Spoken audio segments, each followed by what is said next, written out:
Suite au passage du cyclone Garance sur la Réunion le 28 février 2025, avec des vents atteignant 220 km/h, les zones les plus impactées ont été majoritairement situées à l'est de l'île. Nos installations, implantées à Sainte-Rose, Saint-Benoît et Saint-André, ont été directement exposées à ces conditions extrêmes.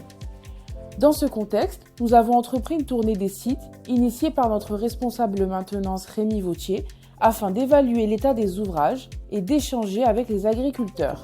On est en train d'effectuer des inspections de toutes nos serre-vanilles suite au passage du cyclone Garance. Le but, c'est de voir que toutes nos installations sont en sécurité, qu'il n'y a pas un risque de danger pour nos clients et aussi de faire le tour de ce qui est réparé, pas réparé. Là, pour l'instant, on est sur notre première ombrière qu'on visite ce matin. C'est celle de Madame Masson. On est plutôt rassuré, on va dire, parce que on a vraiment très peu de dégâts. La serre a très bien tenu, les panneaux n'ont pas bougé, la structure n'a pas bougé, tout est resté en place. Je pense que ça a quand même limité la casse aussi au niveau de l'exploitation vanille du client. Et les seuls petits dégâts qu'on a pu constater, c'est des petits bouts de tôle translucides qui se sont légèrement décrochés. Ils sont restés accrochés, ils ne sont pas envolés, mais il y a des petits endroits où il va falloir refixer. Donc voilà, on est sur des dégâts très minimes, mais on est hyper rassuré par rapport à nos installations et puis pour la sécurité de nos clients. Aucun dégât majeur n'a été relevé sur les structures des ombrières, confirmant une nouvelle fois leur robustesse face aux aléas climatiques.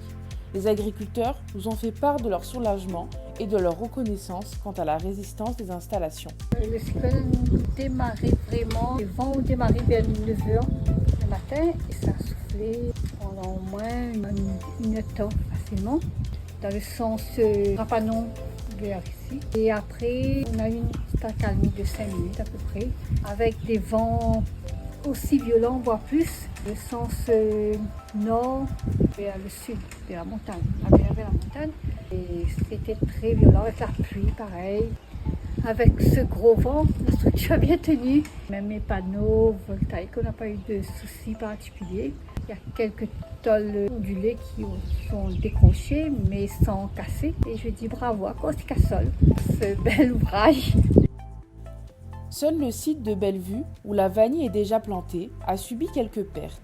L'agricultrice déplore des dommages causés par des filets arrachés par le vent, qui sont ensuite venus percuter les plants de vanille. Concernant les ombrières, nous avons constaté que sur certaines installations, quelques plaques de plexiglas ont été légèrement soulevées sans être arrachées.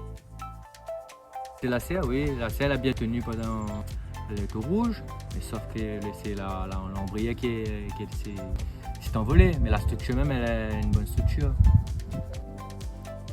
Face à ces événements climatiques intenses, nos infrastructures continuent de prouver leur fiabilité.